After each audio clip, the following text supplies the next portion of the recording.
Hello all, welcome to iDream Career Path. This is Chiranjeevi, competitive exams mentor. ఇక UPSC నుంచి అయితే EPFO సంబంధించి 80 పోస్టులకు గాను ఒక షార్ట్ నోటిఫికేషన్ రావడం అయితే జరిగింది. మరి దీనికి ఎవరు అర్హులు, ఏ పోస్ట్కి గాను నోటిఫికేషన్ వచ్చింది, ఇంపార్టెంట్ డేట్స్ ఏంటి, ఎగ్జామ్ ప్యాటర్న్ ఎలా ఉంటుంది, శాలరీ వివరాలు ఏంటి, ఇలా పూర్తి డీటెయిల్స్ ఈ వీడియోలో చూద్దాం.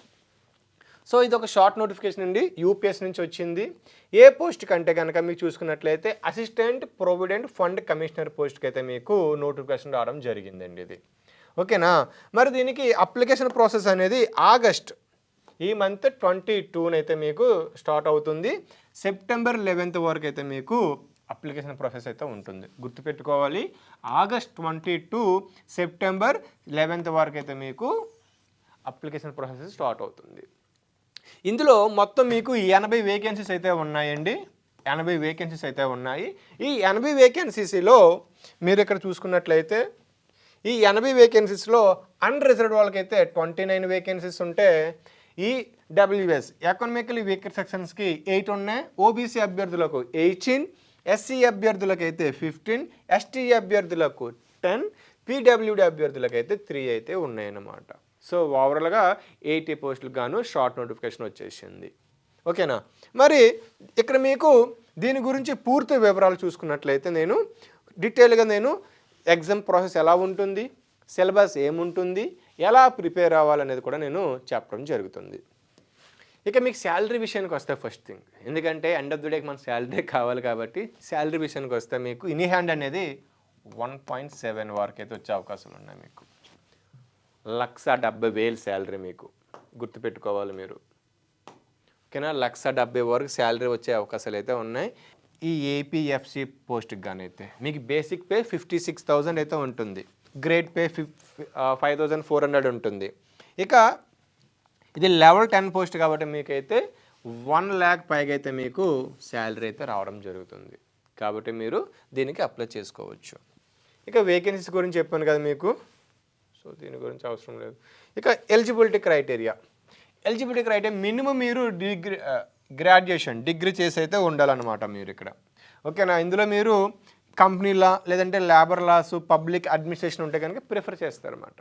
అంటే ఎవరైతే కంపెనీలా డిప్లొమా చేసిన వాళ్ళు, లేదంటే లేబర్ లాస్ డిప్లొమా చేసిన వాళ్ళు, పబ్లిక్ అడ్మిన్గా ఎవరైతే డిప్లొమా చేస్తారో వాళ్ళు దీనికి అర్హులు అన్నమాట.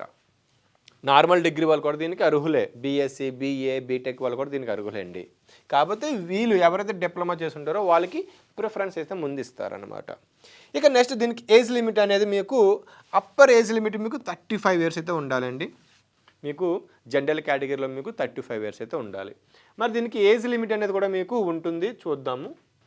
ఎస్సీ, ఎస్టీ అభ్యర్థులకైతే మీకు 5 years వరకు ఉంటుంది. అదేవిధంగా ఓబీసీ అభ్యర్థులకు 3 years ఉంటుంది. పీడబ్ల్యూడీ అభ్యర్థులు జనరల్ అయితే 10 years, ఓబీసీ అయితే 13, ఎస్సీ ఎస్టీ అయితే 15 years అయితే మీకు ఏజ్ రిలాక్సేషన్ అయితే ఉంటుందన్నమాట. ఇక మీకు అప్లికేషన్ అనేది మీకు ఆగస్ట్ 22 స్టార్ట్ అవుతుంది. ఎప్పుడు లాస్ట్ డేట్ అంటే మీకు September 11 is the last date. Application fee విషయానికి వస్తే ప్రతి సింగిల్ పోస్ట్కి మీరు 25 rupees పే చేయవలసి ఉంటుంది. ఈ విషయం మీరు గుర్తుపెట్టుకోవాలి.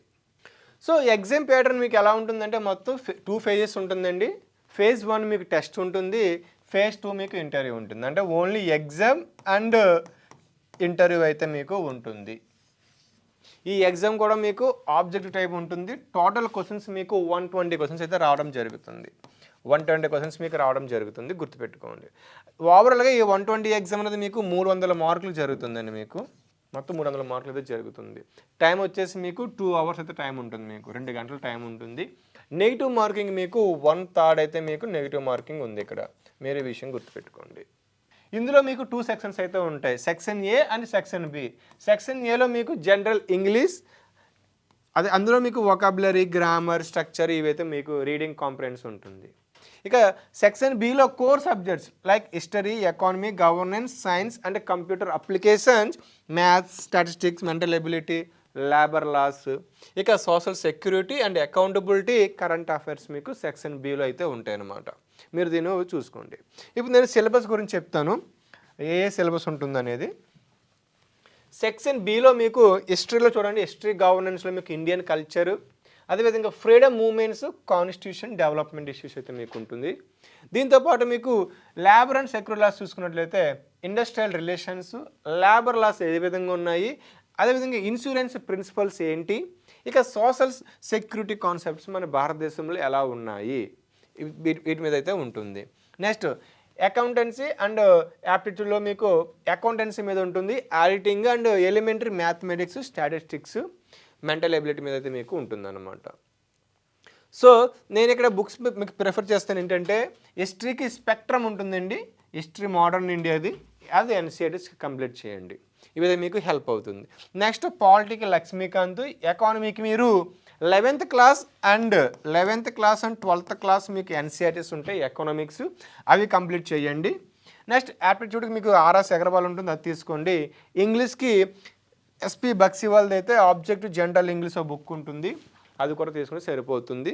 నెక్స్ట్ లేబర్ లాస్కు, అదేవిధంగా ఇండస్ట్రియల్ రిలేషన్స్, అకౌంటెన్సీ మెటీరియల్స్ మీరు ఏదైనా స్పెషలైజ్డ్ బుక్స్ తీసుకుంటే సరిపోతుంది అనమాట.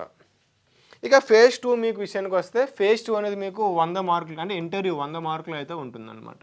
ఇందులో మీకు కమ్యూనికేషన్ స్కిల్స్ ఎలా ఉన్నాయి, జడ్జిమెంట్ చేసే స్కిల్ ఎలా ఉంది, అదేవిధంగా మీ ఎథికల్గా మీరు ఏ విధంగా ఒక సమస్యను ఏ విధంగా అర్థం చేసుకుంటున్నారు, ఒక ఆడిటింగ్ జరిగేటప్పుడు మీరు ఏ విధంగా ఆడిటింగ్ ఏ విధంగా చేయగలుగుతారు, ఇటువంటి టెస్టింగ్గా మీకు చేస్తారనమాట. ఒక ఆఫీసర్గా మీరు ఏ విధంగా విధులు నిర్వహిస్తారో దానికి కావాల్సిన వ్యక్తిగతంగా మీరు క్యాపబిలిటీ మీద ఉందా లేదా అనేది మాత్రం మీ దగ్గర చెక్ చేస్తారు ఇంటర్వ్యూలో, ఓకేనా.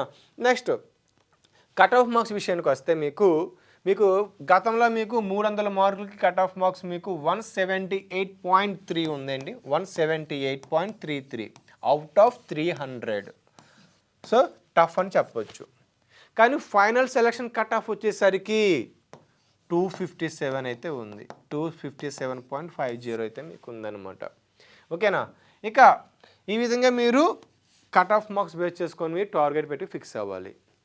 సో ఈపీఎఫ్కి సంబంధించి ఎవ్రీ ఇయర్ నోటిఫికేషన్ వస్తూనే ఉంటుంది, కానీ తక్కువ పోస్టులు అయితే ఉంటాయి. కానీ దీనికి ఇందులో అదేవిధంగా మీకు ఈ ఈపీఎఫ్ఓ నుంచి ఏఓ ఈఓ పోస్టులు కూడా మీకు అయితే ఉంటాయి.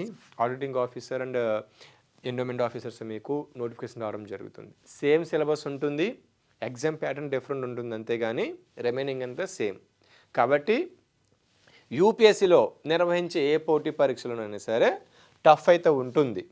కాబట్టి మీరు వీటికి ఈపీఎఫ్ ప్రిపేర్ అవ్వాలనుకుంటే కనుక, ఈపీఎఫ్ ఎగ్జామ్స్ ప్రిపేర్ అవ్వాలనుకుంటే కనుక మీరు కామన్ సిలబస్ని కంప్లీట్ చేసి మోర్ ప్రాక్టీస్ టెస్ట్లు ఎక్కువ రాయండి.